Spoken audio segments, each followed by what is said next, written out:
sẽ ta mày hậu tên đi tin in hạt thọ tu na ban san ru hello chị bay vek ule tu na hian pangur ate pungur thangvel ate in kota kan oma zani na hian mangai ram nuam ti te a music video then khat atlang zarna hun in ti limna hun man puilok kan tuma ama hi a kho harve em a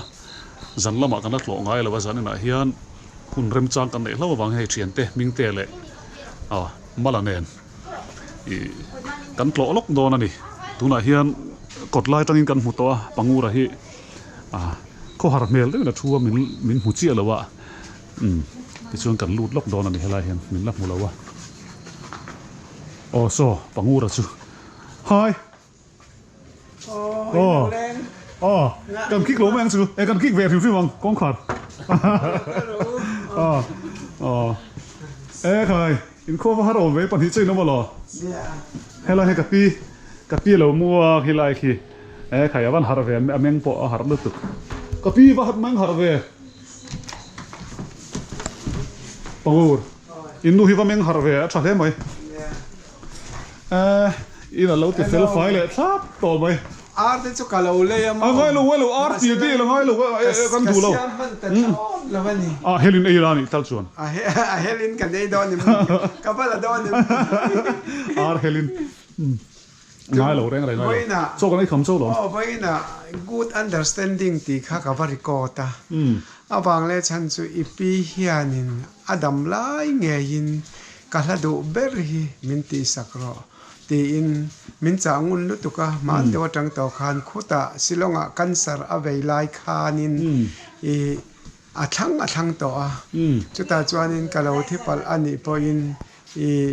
hela hi min sha rengnan i lo sa anga atia ahla thote e kanjong chuaka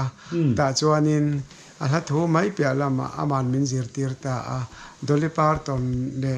tunge kha asatu kha potar wagon emni kha khami te pani ma lai e zai kha ania chu ama hianin achang ni na vela kong dik lo izo tur te ka rem ti lawa itan ka lo tong trai sak thin che ani ti te khatyang vel kha adu na lai ber te ania chu wang chuanin ka lo boral ani po in khovel hi bo ma se iswa ka nei ti hi lo sanga tin cancer akathi lek la ya gau hatia ka om la ya nangman i hla phwa nge kha leising nun hi zong anral le mai thin khan mi pui ma karwang chunga mit tuit lamia lova ron sak itum don nia ti in min cha chu wang chuan good understanding hi ti ila enge han shooting le khakadu ta ama kwa chungte ama nena thulai te khan ti ta ila ti kha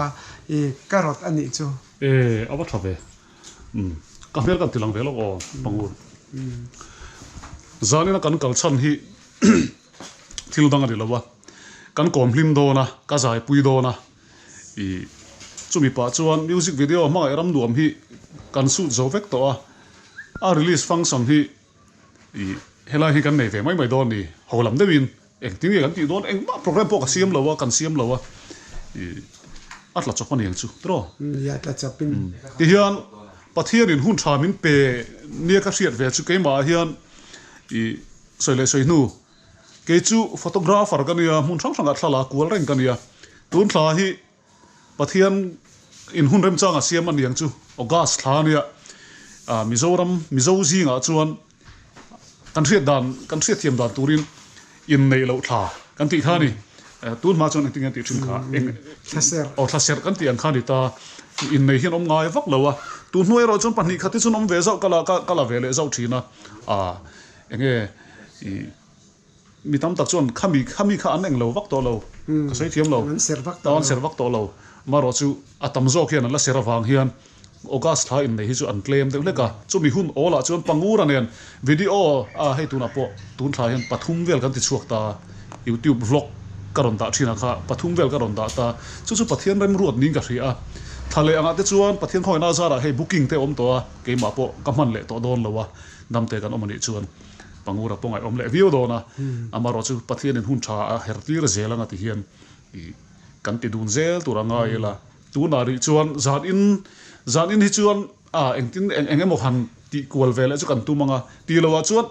kan rele de wang to mai thei ni amai ro chu bikara chon hei mingte aron om vele chia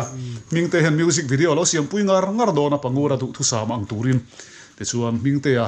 milestone picture a hian tuna po hei viewers anga khop mai pangura music video kan siam tar hote te chuan en lo te pokhan lo en ula lo subscribe sang se lu la ti kha kan soi sak nga la ni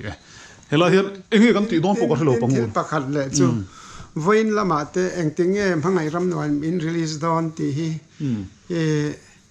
ka don tam mania studio ate po min lo zot hloma te chuan in sponsor tu te hi in name an tia tu man min sponsor lal i swan min sponsor chu wang chuan in tu na po kan la dang te po hei awiu tu an lo tam viau ni in lo in ron se tu na khanin chu po chu awiu tu tam chu lal i swan aron sponsor ani kan pathian engkim ti thei hianin min sponsor zel don ani ti in ka chang avaro pui en abang po kan la ti zel don ti chuan kan soi tuang khan music video lama kan lut chho don ani tun khovela chuan pangura hi du to ke music video kan siam pui don kan lo in soi bat to ania I chumi music video ro chu mingte hian hei hian asiam chho sak ngar don ani mingte ege kan ti don sang na phim kan sa phim chang ve nge sa rin chu kan chang der don ni zai de vak don ni lok mo lai taking ti na mi he mic kan ni mic na ege kan ti don in o kan record don in o kan record don en o in zai in kek for vela ga kan zai don ni pamur en man te reng le ting chang te ka ai ro hei kan zai thut takin ka tia zarin chu karon perthin pangura ne na kan perthin te kalpa karon perthin hi gita lele ania gita lele chu ukulele u ne chu berana zarin na chan hei ka ting chang ro mai ka pai chu ka ka in hat thenge tro milo phur hial te lok o ting chang thachi zanin na kan peranga pangura ne kan zaenga eklange kan sakdon po chu ka khelawa la chapin kan sa anga tin chu lawa I du po kan sa anga tin engkim aleng ka kaniti kha sia turania mo bol om lo bol kan ti be lo mi angin tu ma kan in bol be ngai lo tu te mo angin in ball ti bel kha chu a thing lu tu kan kara hen politics om bok lo mo ma om lo chu bang chuan ni lang tlang adi top lang tlang ka mi ba tu ma hian tu na kan program po hi in ball na pakhat ma om don lo ti kha lo se lok ro in bol om lo zanin chon kan happy ve top don ani ti han hing te ni tit zo chul e kan ti don pok kha chung be lo nia ngoro hei zanin la hei KFC hing te nan on lei phe ya hei te hi kan ei ho ve nga mai I arsa kha akmin thei si ira siam hin si lo wa KFC kan ei mai lo chuan ro arsa kan chop ve re ngi lo a sing de po hai chobo kha arsa hing chu kan ei mai do ma le hei mala hi min backup thakop maya photographer ania mala hi video lam po tui chil tu ani ti hian lo nei mia alawin ti hian meron pui top mai ni fel kho bai e po video lam chu ka tingai chung lawa ti hian pangura kan vlog pui vel thin ani chị chiang mo chiang akale hei hi album rostura ka lei chu nia ma se hun ka nei kho la ba ka te man kha lo apelo lai sia hel kha kan ei mai de ya chu ro helin ka nei mai don ni kalmo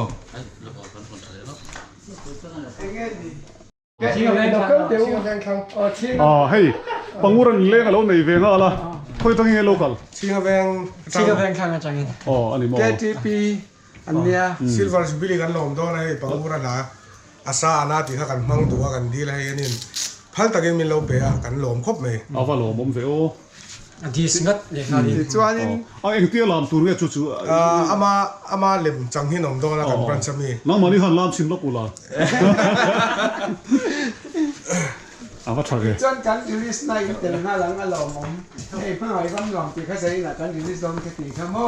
kha min tel pui nei nge ro hemi I ka pe ta sa che wa in tel me nga ya ni zir phei lang jangan thiam ma tam mangai ram nuam hi kan ris le popular mila mani khan de kha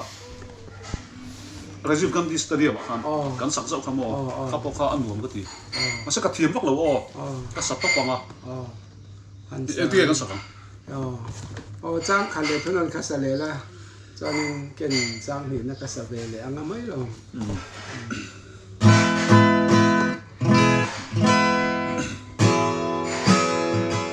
asil ring le ma ya anh làm vào đầu ta là cái nói cho vậy rồi theng sil ri ring tlang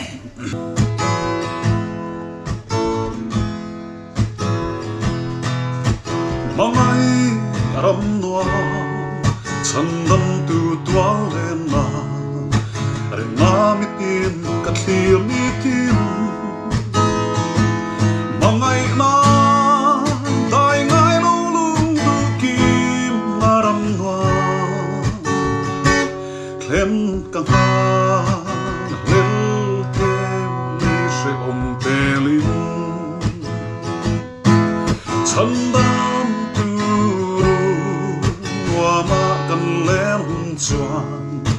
ko vel hring re ngai lo vin dikra in ngai tua chiang ve mai te u len ro te u kwa itlai ba ya iswa tuai ro angil varle mityang him ho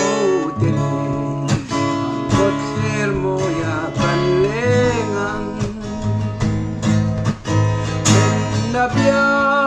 thureng reng om le dongai lo mangai lal iswan nom toang mikyang lim le lung du kal masatin min lo mua kang kwan kanana in nam tin choi moi na la thar sa zelin chatuanin phak na adai toai lo dam taki hovelung ay naram thale hovelung ay lauten zamwal kalyam tange dam takin hovelung ay buhay na aom tolo kalalen na ramboya chuan leijing nun hovel sual na lamoy tolo yan chatuan palpuy zain kanoyang helahi aloin rin chesia ka sapui ta veka ka thiam boxi lo le mo ma sen dal lutu a music video khan mu cha in lo mu cha to vi mai thaya amoi don kan ti to kha music video class de changkang de ngaron ti dona I hemi hi ke in kan ti chuak chianga I hemi vlog hi ti chuan aron chuak ve khala ni mai music video chu milestone picture khalo subscribe pula aron langa ni mai tin nang ma po yan he lai abik takin sala kawan du che in khois kan du che mangai ram yo nuam ne nei mile mai anal lutuk isanal lutuk atir lai vel his ka thiam ve mo ma se thunon lu chaw kha kalunga kha chiang de to lo sa ve te i phal te chu sala ka do thil pakhat le chu mangai ram nuam wang po ni lovin kanin kom chona tang hian pangura hian feedback tam tak chu an nu ne na in mangai na kar zong zong atang te pon atong chawa chu mi piala ma chuan mi tam takin pangura hi bia in concert siam le ro an lo ti phani kan lom khop maya concert hi asiam le don lo kan threlowa a taksai na klin nge klin lo po kan threlowa mun dang atang te ram sana tang te poin concert siam le la di lo pon manipur ram atang te poin cha tu siam tu ra lo cha tu aneya khilai huna han ti tur te pon an lo so mani ti chuan hun thang thang atang in hei som na donga voina de polo hei alo soi zo chawa ngai dan kan nei lo wa ke ni a chuan he video kal tlang hian pur thang vela hian concert siam le se kan du ni chuan comments vela de po khan ron da ula apoi lo viang mai thei ila tlilang em pangur concert na chu zan khata la sam ni te chu ka la sa ve theyang chu pangur hi ngoi vung to tun lai khovela ama se pathian ina choi moi chho le me ka heti lai a hian concert te siam ani le chuan en tu thanem tak hi amule tura kan nga ya ma se pathian thu dai la tro chu lai chu concert siam tura kan be se kan du ni chuan comments lama khanin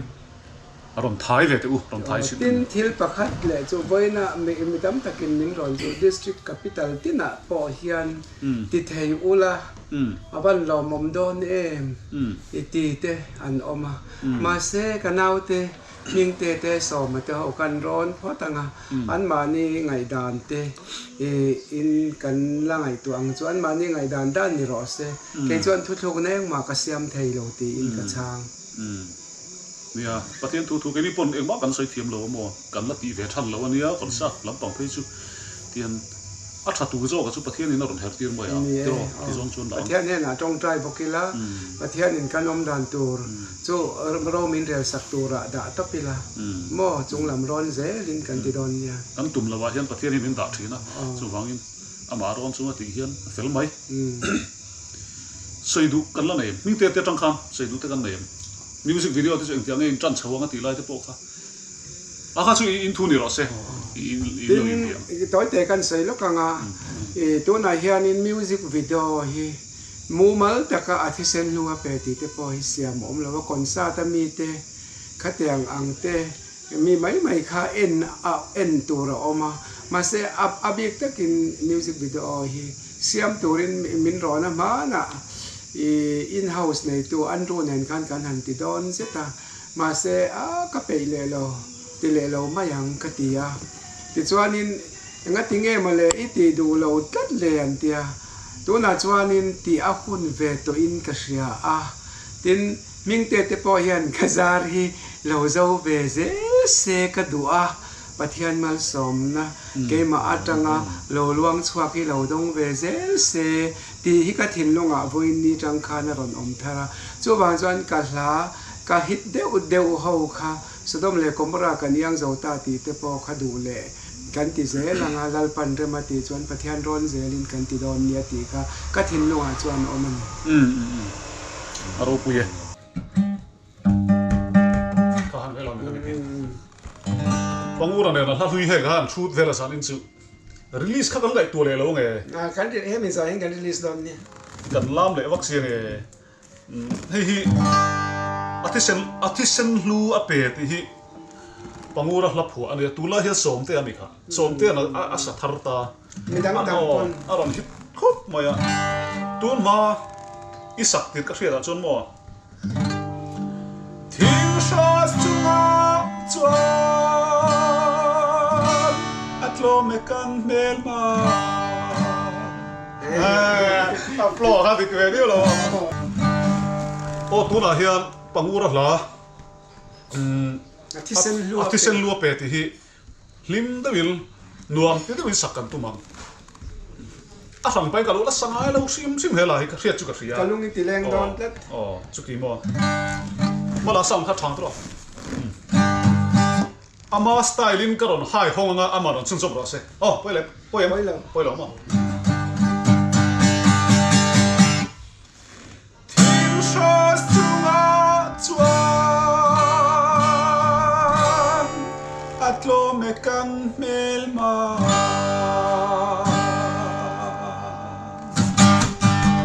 setan na lo deli din in atho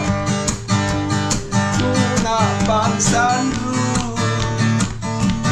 lali swati set sak na mangin bukan pezeu setan na lo deli din in atho tuna bang san ru lali swati set sak na mangin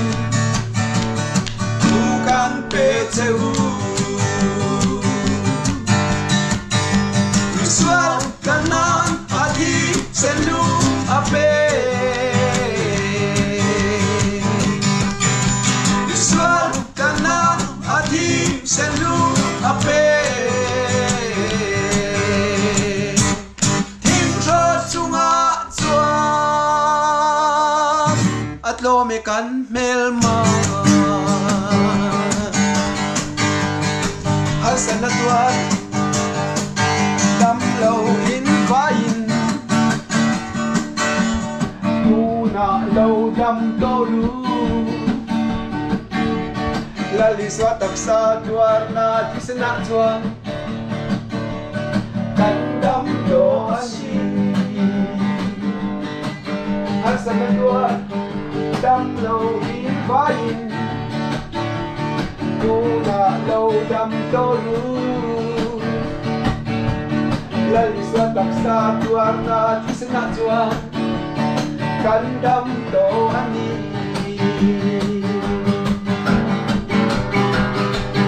sual kanan ati selu ape sual kanan ati selu ape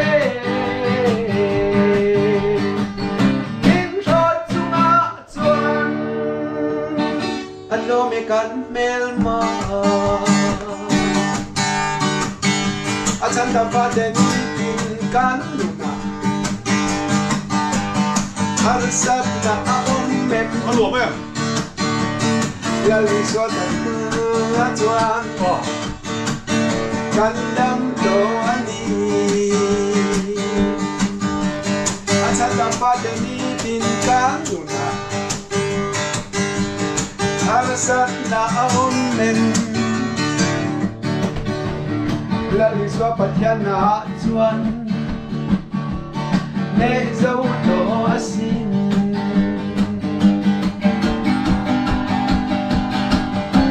miswal tanan ati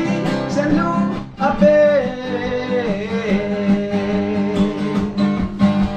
miswal tanan ati selu ape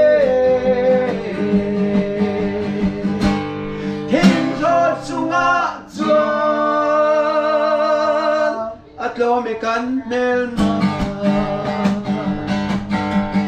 sual kanan ati selu ape sual kanan ati selu ape ding shot sunga chuan atlo me kan melma thing ro chunga chuan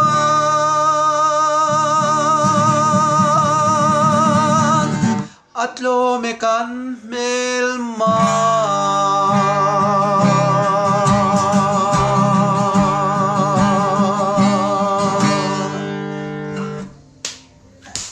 ama lutu kan lutu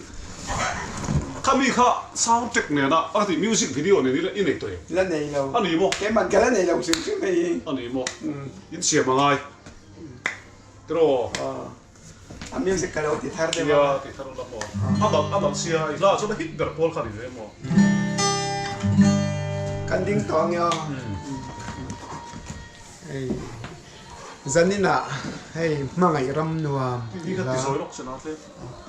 zik pui han ti zoi lok teo Sẽ đây. zena hianin mangai ram nuam hun rei takatang to akan lo urlok to le shooting te kan lo nei zo to a hei mi puin an nga em le mi puin min nor na sat lutuk zora mi pui mai pya lam a state po na tang te pon min ron nor na sa em to a mangai ram nuam mi eng tik nge in record don eng tik nge in ti don ti hi ani renga pathian shwai na le en kol na azara har san na le buai na le mang an na om mi alovin zanina hian kan release thei do na kalom em maya tin lal i suwa mangai na ro pui tak kan donga he la kan shooting don khanin ka tong trai na se em ma lalpa mi te thin lunga na thok la mi ten he la atang hian pian tharna ron nei se mangai ram nuam lam ngain he khovel ram lung ngai na le har sat na te hoi to lo ba mangai ram nuam lam an ron hoi thei na turin ti in ka tong traya tin mi te thin lunga khub zoi to te le ban wai tha te po in chak na thar an ron mo le thei na turin lalpa nang in mal so mang che ti in ka tong trai na sa em mai tin kan shooting don ni po khanin ka tong traya lalpa voina kan shooting don na khongai takin kholum kara te eng emoto swal to kara te nangin min veng la tluang taka kan ti theina turin ti in ka tong traya pathian le hey mingte te so mate mal so mate so ma pani kan ne ya So mel sa sok. chanem ngai na azara alo pui tling thei don ta mi ten an ron en thei to do na zaina tang hianin me en to piang khanin thei to khanin min lo pui ulangin kan dua cho bang chuan tu na po ming thang lor khom po nang ma ni thanem ngai na wangin view tu tam tak kan ne ya tu na po mangai ram nuam chu nasale zuala tan min lo lak pui turin ka ngenin ka som che u pathian mingin pathianin a en tu te zong thin lunga na thokin atharin mal som theu che turin ka dil che u ani tuna mal som man i ron release ro se Thế nó đinh lại mấy lần. Release đàn bắt bộ cái xuống là vậy. Mà nè, mình tiền mangai ram nuam chu shooting a nei sak to a ti chuan kan en to a tu la hian en thein om to a ke pon ka en to a amoi khop maya I drone a pula ron tram chole tlang mor lu tu ka mala ne na hei kan tu na kan thamin la sak tu mala le na kan kal ve ngam mi lo na hen pangu ra hi tina la a zai the ni amak ka ti khop maya chumi chu ha vlog pakata po ron sei to kha pur thang ve la hi kan bel chianga kan rezuan zela ti ang deuh khan ya I kan bel nem tu la abula om nuam kan ti tu la zalin po hian anuam ka tia amaro chu thili ti lutuk chuan over om ve thei tlat maya I chu wangin zalina po hian atok chorom ti kan tumani lelama chuan mania music video tlanga an ti ve lai ka ril ru la om chu ka ril ru tak ania pathian mal som na adon na sajia karil ruin rom om dai mai ni putar tam tak kha tla khan om se putar han pela lo ngai lo la malo ngai lo la itar lo ni nan che kha tla khan patam tak nu tam tak om se an om ngam don lo a lon liam pon lon liam ngam lo ang an on lon liam pal hung nga khan an lon liam an ta de khat le khala an tho le khala fit khop mai pangura chu I keni po kan kal ngam lo na la khan music video siam ngam tak mai in huanga ma eram nu mai lo huanga a om sang ve vo khop maya ta chuan pangura mi bik na pathian in amal som na apek mo ama thil lu tak kharon ti chuak le ni kan lom khop maya I a mu nom don ma eram nuam hi chu wangin ka sei do to lawang zan na hian he la ma eram nuam mi ten an lo tui pui sep to tin drama te po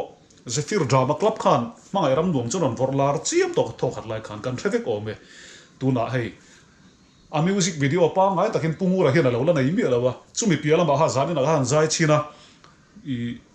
a pe ti la hi a phu ania concern na chana salar em a pungurat lar puina ni ma se music video lo na hi chung lo wa he po hi zan na hian ming te an I asiam sak le ngei kan ringa zan la ti ni danga rem chang vele chung po chu pangura tan chuan thil thar ni le tur angai la zan na hian mangai ram nuam a hlanung em tun lai zai thiam lar tu kha thole nan ni ro puya ti mi kha khami po khana ron sa man nia in nei na alam et lai ka huwa a ngai nom khop mai hu nom boka thiam ka tia zalina athara pungur thang vela apu tu ngei na music video anei thar tur he kalom pui em a pathian ro puina tan mi ten hlok na an lo nei a an tharau nun a choma a mi ngoi ten har tharna an lo chan thar le na tur le pathian ro puina ni zel turin zan da hian pathian ro puina turin katlang zarani atak chuam lawa kan tlang zar kan te hemi video ron chu arwal chi hian I mangai ram nuam kha chu milestone picture a khanin mu theina rin chok chuak nga lam ngo chu lai chu tin he la music video hi ilo enanga sial kal tlang mo ye me mizorama katlang ngai nat ber pol lo langa chuta lok tak dil moi tak nen he sai inen nga in sema yang amoy lutuka ri dil po tele ni ri dil te po alanga nga tin music le azai le aram ming te hian mix thiam em amoy bel chani adol em tin mi then khatin ka chwa do na mania enge kan music video masa great pitendera ka chwa do na kan nu ka fop zau kha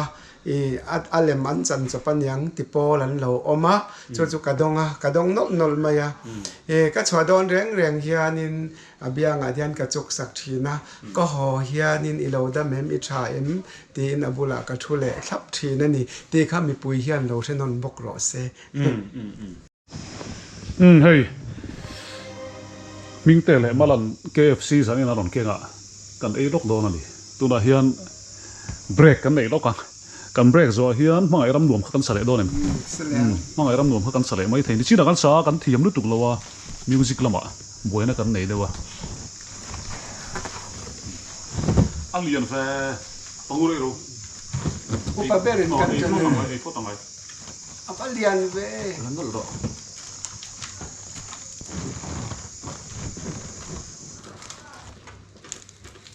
ni dal dil fe teru te hala ro alian te tong hen tan ni la mi lo Kalau tu kan dia lain apa? so ana ri lo tu ka tan te ngai om don ya ka han mo lo le wang Kita hei tu kai mu cho de cha ram chu do chuan mun he yam no chu sa zo ten kan su tang ya lung nen thai der mi tin lung khoi tuin mo ti chuan zani ta chon du to kila a top khar na kha chu I thu ni trong tai na amang do na pangura hian mana tuma ta chu tilang to lo me la tro ya a khan pa in zani na hian hun thada kan zu mang le thaya ni chi da kan soi to ang khan I ka channel bi ga phei chon pangura nen tun lai kan lang jing khop maya tam tak chon in fiam thu in pungur thang vela channel an tia lo mom khop mai ani reng tu lai khovela chuan mo I pathian in na thok kan ti kha ka channela pathian in pungur thang vela ron vor chuak le a ka ti thei ni lawa keima film nai na dai hek lawa heti kara hian pathian ron che kan lom khop moya chumi wang chon zan na po hei hun than kan mang le a mangai ram nuam release na hun I anuam kan tia ni china pangura om lo lai kan lo soi zau chu ming te nen pangura bula om hi a ha nam thlakin anuam kan tia ti lo mum kan thil ru che ni chu ti lo mum ti chuan du tong ba yang ka soi le du don thap ani le kan tong trai yang yo in sa vai in a tong trai mai vek ule